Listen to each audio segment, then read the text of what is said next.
Senhor presidente, a tarefa que vem hoje aqui refere-se a um habeas corpus oriundo da comarca de Porto Xavier.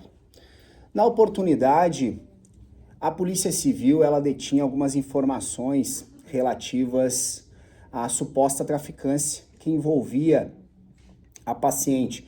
E até um questionamento, senhor presidente, como são dois habeas corpus do mesmo processo aqui, questiono Vossa Excelência se não seria o caso, talvez, de fazer uma manifestação una?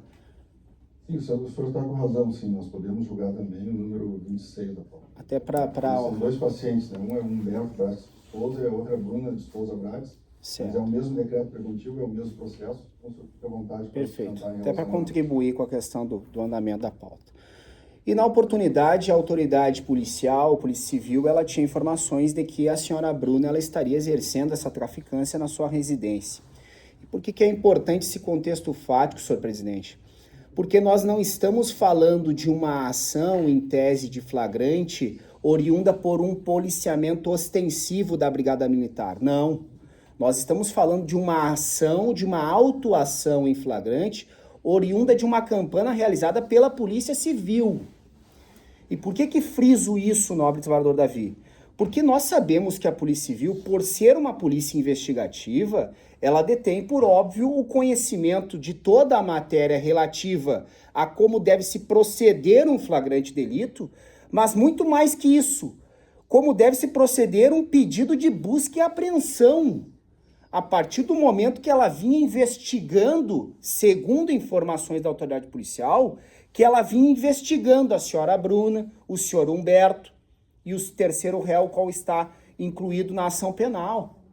Ou seja, esse conhecimento técnico não pode a autoridade policial querer se furtar e dizer, não, nós não solicitamos. Como assim? A Polícia Civil tinha o dever,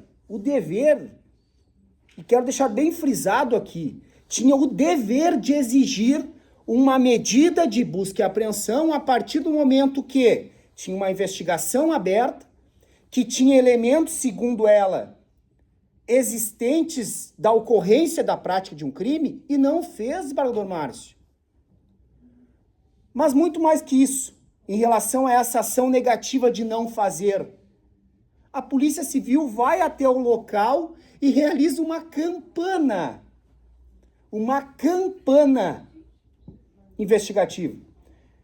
Tá, doutor, e a campana é perfeitamente possível? Com certeza, inclusive às vezes questiono as autoridades policiais, olha, foi feito campana investigativa, foi feito levantamento fotográfico, foi feita interceptação, muitas vezes dizem que não, e nesse caso, senhor presidente, foi feito.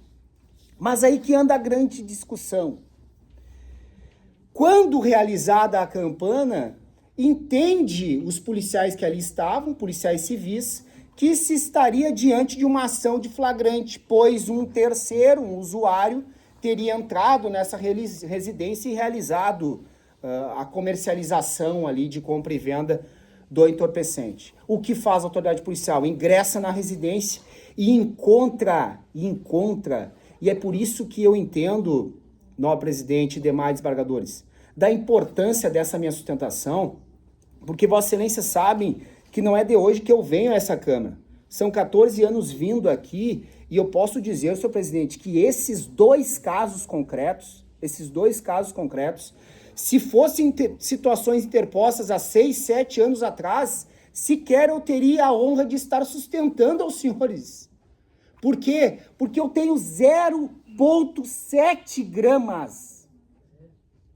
0,7 gramas, desembargador Davi, que foram localizados no seio dessa senhora. Desembargador Márcio, eu não tenho um fragmento de droga dentro da residência. Eu não tenho uma balança. Eu não tenho um apetrecho de traficância, papel cortado, tesoura. Não tem nada disso, senhor presidente.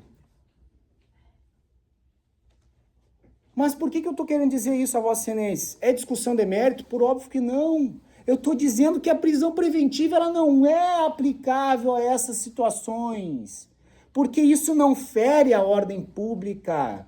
Esse quantitativo de substância, ele é ínfimo, inclusive a ensejar o consumo do entorpecente. Eu juntei, senhor presidente, na petição inicial, a senhora Bruna, que é uma das pacientes, ela foi absolvida recentemente de uma acusação de tráfico, na mesma comarca, mas na oportunidade foi em virtude de um policiamento extensivo, brigada militar, e a quantidade de entorpecentes era idêntica. E entendeu lá o juiz de direito, inclusive não era o mesmo magistrado, que essa quantidade, por ser ínfima e sem elementos concretos de prática de tráfico, caracterizaria o consumo. 2 anos depois, nós temos uma nova ocorrência em situação análoga. Agora, desembargador Márcio, essas questões que a Polícia Civil traz em relação à investigação, não, se eu tenho elementos, se eu tenho denúncias anônimas, se eu tenho usuário declarando, e aqui eu quero deixar bem claro, nenhum dos 2 usuários declararam ter comprado entorpecentes, nem da senhora Bruna, nem do senhor Humberto, nenhum. Deixando bem claro de que essas questões elas têm que ser discutidas na instrução processual.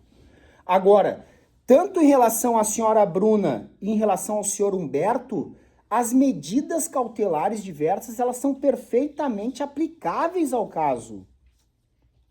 São perfeitamente aplicáveis. Por quê? Porque esse quantitativo de substância, ele é ínfimo. As informações são provenientes de denúncia anônima. A investigação que poderia ter, sim, se aguardado um período maior e buscado mais elementos, postular uma busca e apreensão, não foi realizada. Então, medidas cautelares podem ser aplicadas à situação. E, por fim, senhor presidente, em virtude do